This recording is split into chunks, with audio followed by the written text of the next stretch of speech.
కర్ణాటక రాజకీయాల్లో మరోసారి ప్రకంపనలు మొదలయ్యాయి. ముఖ్యమంత్రి మార్పు అంశంపైన ఉప ముఖ్యమంత్రి డీకే శివకుమార్ వర్గం పావులు కదుపుతూ ఉండడం ఇప్పుడు హాట్ టాపిక్గా మారింది. దక్షిణాదిలో కాంగ్రెస్ పార్టీకి కంచు కొట్టుకున్న కర్ణాటకలో అధికార పీఠం కోసం అంతర్గత పోరు మళ్లీ మొదటికొచ్చింది.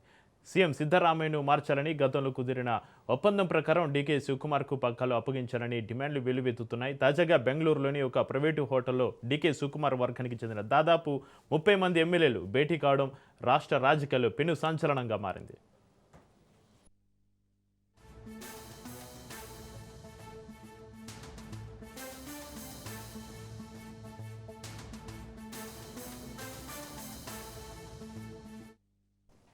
పైకి ఒక ఎమ్మెల్యే పుట్టినరోజు వేడుక అని చెబుతున్నప్పటికీ ఈ సమావేశం వెనుక స్పష్టమైన రాజకీయ వ్యూహం కనిపిస్తోంది.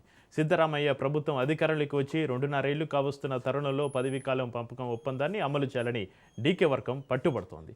ఈ భేటీలో 2 మంత్రులు కూడా పాల్గొన్నారు. తమ వద్ద తగినంత మంది ఎమ్మెల్యేల మద్దతు ఉందని అధిష్టానానికి సంకేతాలు పంపడమే ఈ సమావేశం ప్రధాన ఉద్దేశమని రాజకీయ విశ్లేషకులు భావిస్తున్నారు.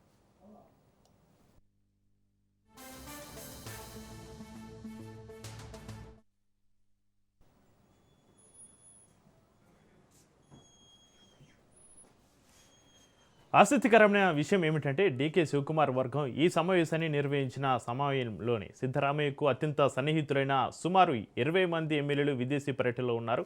వారు మార్చి 1న తిరిగి రానున్నారు. వ్యూహాత్మకంగా వారు లేని సమయంలోనే డీకే వర్గం తమ బలాన్ని ప్రదర్శించడం చర్చనీయాంశమైంది.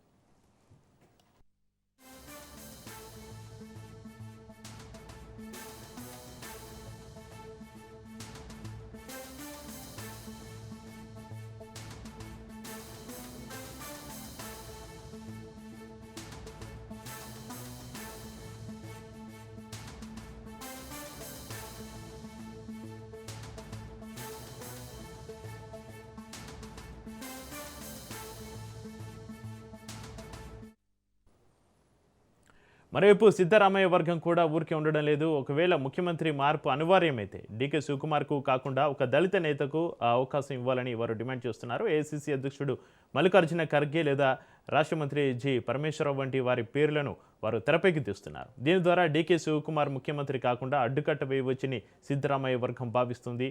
5 ఏళ్ల పాటు సిద్ధరామయ్యే సీఎంగా ఉంటారని వారు బలంగా వాదిస్తున్నారు.